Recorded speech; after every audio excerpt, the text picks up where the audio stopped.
possède du nombre des biens à venir et non l'exacte représentation des choses, ne peut jamais, par les mêmes sacrifices qu'on offre perpétuellement chaque année, amener les assistants à la perfection. Autrement, n'aurait-on pas cessé de les offrir, puisque ceux qui rendent ce culte, étant une fois purifiés, n'auraient plus aucune conscience de leurs péchés. Mais le souvenir des péchés est renouvelé chaque année par ces sacrifices, car il est impossible que le sang des taureaux et des boucs ôte les péchés. C'est pourquoi Christ, entrant dans le monde, dit « Tu n'as voulu ni sacrifice ni offrande, mais tu m'as formé un corps. Tu n'as agréé ni holocauste ni sacrifice pour le péché. Alors j'ai dit, voici je viens. » Dans le rouleau du livre, il est question de moi pour faire, ô Dieu, ta volonté. Après avoir dit d'abord, tu n'as voulu et tu n'as agréé ni sacrifice, ni offrande, ni holocauste, ni sacrifice pour le péché, ce qu'on offre selon la loi. Il dit ensuite, voici, je viens pour faire ta volonté. Il supprime ainsi la première chose pour établir la seconde.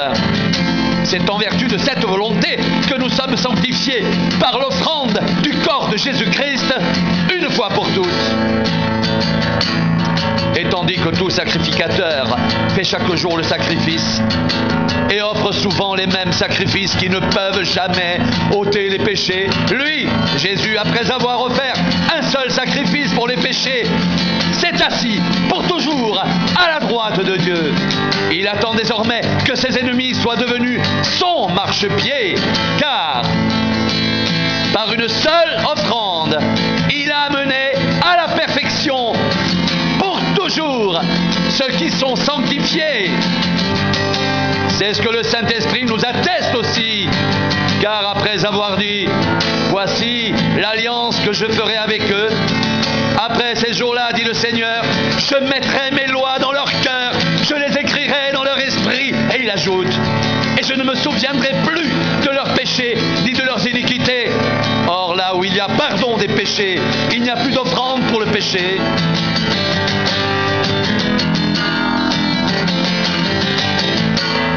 Ainsi donc, frères, nous avons au moyen du sang de Jésus une libre entrée dans le sanctuaire par la route nouvelle et vivante qu'il a inaugurée pour nous au travers du voile, c'est-à-dire de sa chair. Et nous avons un souverain sacrificateur établi sur la maison de Dieu. Approchons-nous donc avec un cœur sincère, dans la plénitude de la foi, les cœurs purifiés d'une mauvaise conscience et le corps lavé d'une eau pure. Retenons fermement la profession de notre espérance, car celui qui a fait la promesse est fidèle. Veillons les uns sur les autres pour nous exciter à l'amour et aux bonnes œuvres. N'abandonnons pas notre rassemblement, comme c'est la coutume de quelques-uns, mais exhortons-nous réciproquement. Et cela, d'autant plus que vous voyez s'approcher le jour. Car si nous péchons volontairement, après avoir reçu la connaissance de la vérité, il ne reste plus de sacrifice pour les péchés, mais une attente terrible du jugement et l'ardeur d'un feu qui dévorera les rebelles. Celui qui a violé la loi de Moïse meurt sans miséricorde. Sur la déposition de 2 ou de 3 témoins, de quel pire châtiment pensez-vous que sera jugé digne? Celui qui aura foulé aux pieds le Fils de Dieu, qui aura tenu pour profane le sang de l'alliance par lequel il a été sanctifié et qui aura outragé l'Esprit de la grâce. Car nous connaissons celui qui a dit « À moi la vengeance, à moi la rétribution ». Et encore le Seigneur jugera son peuple. C'est une chose terrible de tomber entre les mains du Dieu vivant. Souvenez-vous de ces premiers jours où, après avoir été éclairés, vous avez soutenu un grand combat au milieu des souffrances, d'une part exposés comme en spectacle aux opprobres et aux afflictions, et de l'autre vous associant à ceux dont la position était la même.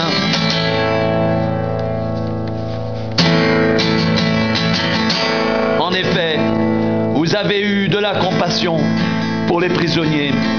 Vous avez accepté avec joie l'enlèvement de vos biens, sachant que vous avez des biens meilleurs et qui durent toujours. N'abandonnez pas votre assurance à laquelle est attachée une grande rémunération.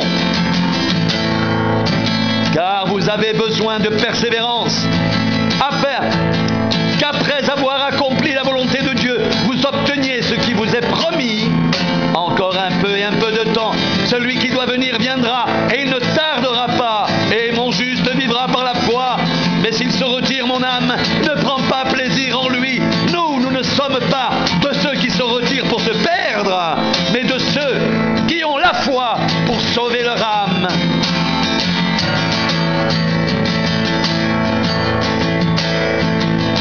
Car vous avez besoin de persévérance, afin qu'après avoir accompli la volonté de Dieu, vous obteniez ce qui vous est promis.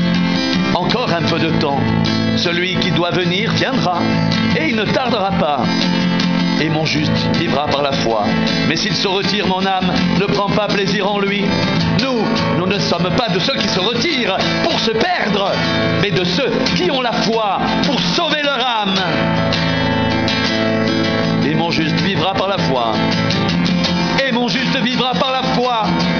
Et mon juste vivra par la foi. Mais s'il se retire, mon âme ne prend pas plaisir en lui. Encore un peu de temps. Celui qui doit venir viendra, et il ne tardera pas. Et mon juste vivra par la foi. Mais s'il se retire, mon âme ne prend pas plaisir en lui. Nous ne sommes pas de ceux qui se retirent pour se perdre, mais de ceux qui ont la foi pour sauver leur âme. Or, la foi est une ferme assurance des choses qu'on espère, une démonstration de celles qu'on ne voit pas. Pour l'avoir possédée, les anciens ont obtenu un témoignage favorable. C'est par la foi que nous reconnaissons que l'univers a été formé par la parole de Dieu, en sorte que ce qu'on voit n'a pas été fait de choses visibles. Or, la foi est une ferme assurance des choses qu'on espère, une démonstration de celles qu'on ne voit pas.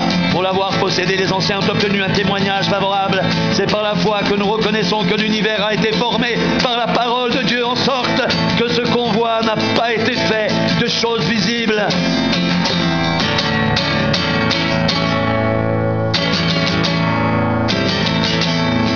Encore un peu de temps, celui qui doit venir viendra, et il ne tardera pas, et mon juste vivra par la foi. Mais s'il se retire, mon âme ne prend pas plaisir en lui.